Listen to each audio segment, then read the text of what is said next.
has raised concerns over the treatment of Prince Archie in a bombshell post on X. She writes, going off what Professor Balthrop, one of the leading paediatricians in the country, told me in 1995 about the link between children's responsive to direction from authority figures and child abuse, I have to say I found little Archie's pathetic response to Meghan on her Instagram posting deeply chilling. And Lady C joins me now to discuss this further. So, Lady C, you're basing this off the post that Meghan put on her Instagram feed earlier this week with Archie in the garden. What did you see? I was absolutely horrified, Dan. I was totally horrified. In 1995, Professor Balthrop told me, he said, I was seeing him because actually somebody had reported me to social services for being a cruel and negligent mother.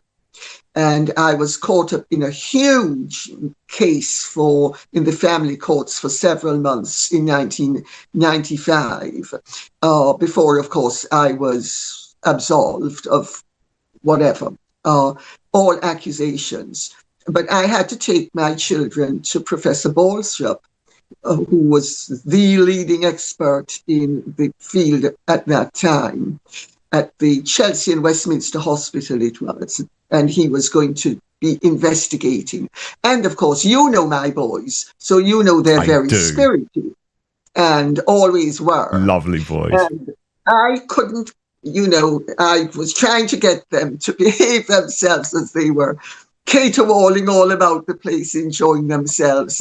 And he saw that I was, and he said, Lady Colin, I wouldn't worry if I were you, or words to this effect. He said, because your children are too badly behaved to have been abused. Then he said to me, and he put it slightly differently, but then he explained to me the children who are being abused by their parents are very docile, over eager to please, he said, I would have concerns about your children if they were sitting down quietly or being too responsive to what you ask them to do. And that's what, when I saw that clip, and she has been stupid enough and brazen enough and unaware enough to post it without understanding that what she's telling us is that child is basically terrified of her. He's overeager. He's so careful of not antagonizing her. I mean, no child who, of what Professor Balthrop told me, who is not being abused, would have, only if you want me to. I mean, excuse me. I mean, the child would grab the hose, or will you just hand the child the hose? It's so obvious that she has that child in a vice-like grip, and it's, if they were a husband and wife team, there are laws now about coercive control. There are no laws about coercive control with children. But that, to me, is the absolute embodiment of coercive control. I was beyond horrified. I thought this child is in serious trouble and is going to remain in serious trouble. And she doesn't understand that broadcasting to the world that her child would actually come up with only if you want me to is actually a sign of abusiveness. I can't think of any other interpretation or explanation. And I say this as the mother of two children and any parent who has a child who is not under such rigid control would have to be horrified at it. I mean, well, you've got a niece. I mean, how wouldn't you be horrified if your niece said something like that to you? Well, and I think what's been so interesting for me, Lady C, is seeing the Archie PR campaign over the Invictus Games, desperately trying to prove that Meghan is good with children, and yet every video or picture they release proves quite the opposite. So we had this latest release where Meghan is using these children now as props and even putting out a video of her and Harry with these children. Now, let's be honest, Harry is a natural with children, right? He's good with kids. He always has been, and I give him credit where credit is due. But Meghan is so uncomfortable around children. And Lady C, I know you have many sources on this, as do I. I was the first to report that Meghan had gone through numerous nannies in just 6 weeks, and she's not hands-on at all with her children. Thank God. Thank God. I mean, can you imagine having a hands-on mother like that, who has made it so clear to her 5-year-old that if he doesn't do exactly as she wants, when she wants, and how she wants, I mean,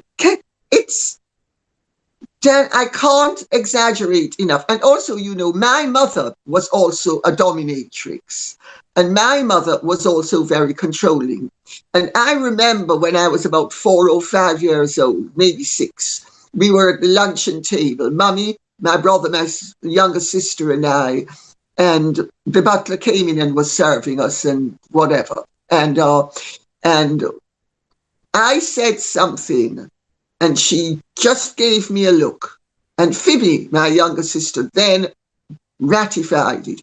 And she said, having given me a look, and I knew I was to shut up and did, she gave Phoebe a look, and Phoebe didn't. And she said, "Child, which bit of don't contradict me, don't you understand?" And my mother was a monster. There are no two ways about it. I even wrote a book on what a monster she was, called Daughter of Narcissus. And so there are bells ringing loud and clear, but I'm not going off my personal experience. I'm going off what Professor Balthrop told me about Archie's response. And then Meghan, well, I think her brother Tom said that she shouldn't be left around children or animals. I think he wrote that before the marriage, didn't he? Indeed. And all of those warnings were ignored. And more fool the people who ignored them, most notably Prince Harry, of course. But what we see from Prince Harry this week, Lady C, is this embarrassing attempt to try and convince the world everything's fine, nothing to see here, I'm still completely happy. And he's given this interview to Us Weekly. Now, number one, how degrading. I mean, this is a guy in the line of succession who's now pimping himself out like a D-list celebrity to trashy weekly magazines that very few people even read anymore. There's the headline. Prince Harry shares special memory with Meghan Markle from Prince Archie pregnancy. And when you dive into the story, it says, Prince Harry is looking back on a sweet memory with Meghan Markle when she was pregnant with their first child, Archie. Every Invictus Games creates incredible experiences and holds special memories for everyone involved, the Duke of Sussex exclusively told Us Weekly during the semi-final volleyball game between Team UK and Team Nigeria at the Invictus Games. My wife has been part of this community since shortly after the Orlando Games in 2016 and has loved every minute of it. For this year's Games, Meghan was by Harry's side for a few events in Vancouver before she returned home. While Meghan couldn't be present for the entirety of the game, she showed her support for her husband via her newly launched social media page. Harry told us the Instagram shout-out was very sweet and much appreciated. Your take on this PR spin of all PR spin? Well, first of all, Dan, I can't remember, but I'm sure you know the name of the guy who now heads US Weekly. or Us Weekly rather. He used to be the editor of People, and effectively he's moved on over to Us Weekly and turned that magazine now into a propaganda tool for Harry and Meghan. Dan Wakeford. Yeah, so he's one of Meghan and Harry's assassins, or gunmen, or hitmen, or however you want to put it, or certainly propagandists. And it was bad enough when it was People, but now that it's Us Weekly, I mean, it's so déclassé. And I think you're being very generous in saying that they are now D-list. I think they're sort of hovering beyond F. Oh, yeah. Yeah. People even on the D-list don't do interviews with Us Weekly anymore, do they? No. Good point. Also, they're proving, they have a few things to prove and to clean up, First of all, their marriage is happy. Secondly, Meghan was pregnant with Archie. Let's not forget, she was pregnant. I need you to do something for me right now. It is free. It is easy. It is simple. Just hit that subscribe button on YouTube. That's because over 50% of you watching this video haven't done that yet. And it is the great prenatal diver who managed to dive between Meghan's knees at Birkenhead. So maybe Tom Daley had something to do with that pregnancy. But so there are all sorts of, they're trying to put out fires in all sorts of directions. But it's almost as if the fires are raging in the real world, and they're putting out fires in somebody's backyard that's 600 miles away, because nobody gives a toss what US Us Weekly has to say. So I think that would be my reading of it. But also, let's remember that guy. I can never remember his name. Dan Wakeford, yeah.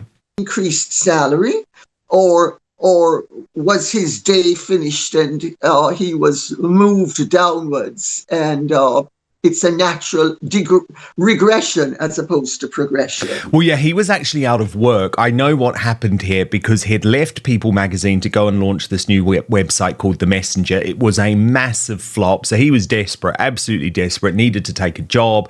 And his big pitch, of course, to the owners of Us Weekly is, if you hire me, you'll get all of this access to Prince Harry and Meghan Markle. But we know Harry didn't actually say those words. It's just all PR spin written on an email, and it's not a proper interview. So I find the whole thing embarrassing, but it's actually far, far more embarrassing for Prince Harry that he now has to lower himself as, an heir to the British throne. He has to lower himself to giving some sort of awful PR spin interview to Us Weekly, trying to convince us that everything is okay in the marriage, when we know full well that it is not. Ladies, see, another thing I wanted to ask you about from over the course of the week is the fact that Meghan is now embroiled in multiple copycat scandals in regards to both With Love Meghan, obviously Pamela Anderson show, but also her brand as ever. And there's this fascinating interview with the owner of a very posh, successful brand called Flamingo Estate. And this guy is a gay Australian guy who Meghan was friends with. And he's given an interview to the Daily Mail, effectively admitting that Meghan has copied aspects of his brand, but he claims to be okay about that. What's so dodgy about this, though, ladies, is that Puck revealed that in 2022, there were actually multiple meetings between the Flamingo Estate and Meghan because she wanted to buy the business, or at least come on board as a partner. And they report that the negotiations went as far as Meghan being given access to all of the enterprise's relevant financial information, providing her with what an insider described as an intimate knowledge of the business. And all of a sudden, as ever, now seems to bear a very striking similarity to Flamingo Estate. She culled, didn't she? Meghan has never had an original idea in her life, except, and even that isn't original, I was going to say, except how to hook a man. But I mean, those are the oldest tricks in the book. And, so she is totally, she devours, she steals ideas. She doesn't have an original bone in her body. She looks at something and says, "Oh, I'll take that." And then she acts as if it's her own, when of course it's not. And let's not forget that it's not only Pamela Anderson that she has culled from. It's Emma Barth as well. The Marchioness of Bath, who does her own YouTube channel. And I mean, Emma Barth is everything Meghan would like to be and isn't. She's a proud, confident woman of colour. Her father is a Nigerian billionaire, so she's genuinely 50% Nigerian as opposed to Meghan's 43. Her mother is a beautiful English socialite, and she's married to the present Marquis of Bath, Sulin, who has, they own one of the most beautiful houses in the country, Longleat. But Emma has for some time been doing her own Emma's Kitchen, I think it's called. I've never seen it, but I've heard about it. And Meghan has stolen from her not only the ideas, but even the dresses, because Emma is very good looking and very stylish and very chic and very glam. And Meghan is the poor man's Marchioness of Bath with things ill-fitting, etc. So she's busy stealing left, right, and centre. But I mean, these people are all usually likeable. People watch them because they're likeable. And they have something interesting to convey, and people want to be a part of them and their world. Who wants to be a part of Meghan and Meghan's world? I mean, there's nothing likeable about Meghan.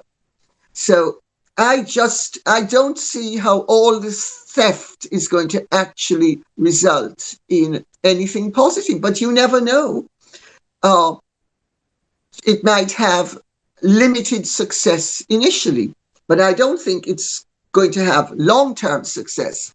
And I understand that Netflix doesn't expect it to be a success because there have been screenings of it that had dire results. So I just say that for what it's worth. Wow.